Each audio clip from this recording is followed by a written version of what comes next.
Hello everyone, welcome to the second law of thermodynamics, efficiency of a Carnot engine in terms of T1 and T2.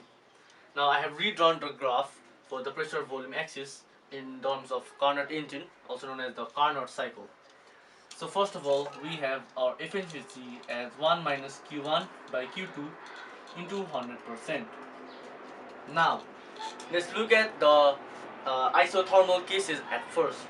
So here, first of all, for isothermal, I'll write isoth, isothermal expansion. So this is from A to B. So here, let's use the first law of thermodynamics, which is that dq is equals to du plus dw. But here in isothermal expansion, the temperature is constant, so du is 0. That means all of the heat supplied goes into the work done. So here dq equals to dw, and well, here for isothermal expansion, let's just write work 1 is equals to, well, q1 is equals to work 1, let's say. So here the work done in, well, isothermal process is nRT into log, well, this is the temperature T1, so ln V2 by V1. In this case, the second volume is VB, so this is VB by VA. This is our, let's say this is first equation, this is our second equation. Now similarly for isothermal compression, which is C to D, we have Q2 equals to nRT2. Let's just say this is n moles of the ideal gas. ln, well, from C to D, it is Vd by Va. However, here, since this is compression, the work done will be negative. And what we can do is use the log property and put this, well, minus into 1, because essentially minus log x is, well, ln x to the power minus 1. So this becomes Vd by Va into power minus 1. That means these two will just reverse. Give us Q2 equals to nRT2 ln Va by Vd. This is equation 3.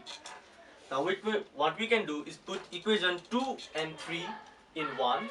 So we get efficiency is equals to 1 minus nRT1 ln Vb by Va 1 nRT2 ln Va sorry, this should be Vc. So nRT Vc by Vd into 100%. So now here we can cancel these. So which gives us efficiency is equals to 1 minus T1 ln Vb by Va by T2 ln Vc by Vd into 100%. Now it's time for our adiabatic expansions and adiabatic compression. Now third one, we have adiabatic. I'll write adiabatic expansion, which goes from C to D. Now we need to use the adiabatic equation in terms of, well, we want temperature and we also want volume. So we have T1 V1 gamma minus 1 equals to T2 V2 gamma minus 1. In this case, the temperature is 1. For C to D, sorry, it should be from B to C. So here V1 is B, and the second temperature is T2 Vc gamma minus 1. And for the fourth one, we have adiabatic compression, which is D to A, giving us, well, this is T2, right? T2 Vd gamma minus 1 equals to T1 Va gamma minus 1. Now what we do here is, well, we'll divide these two equations. Now here we can put this as T1 VA gamma minus 1 equals to T2 VD gamma minus 1. So let's say this is equation, well, this would be equation 4, 5 and 6.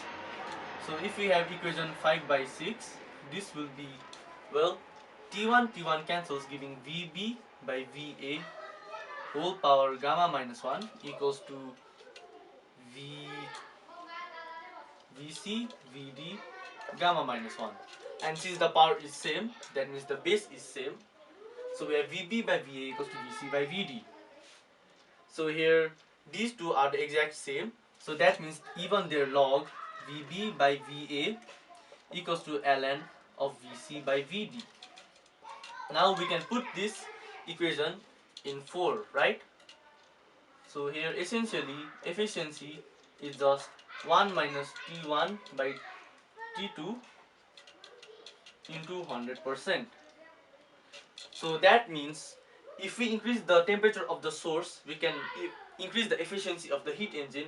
Similarly, we can decrease the sink. That may come in conceptual questions, so don't forget the basics.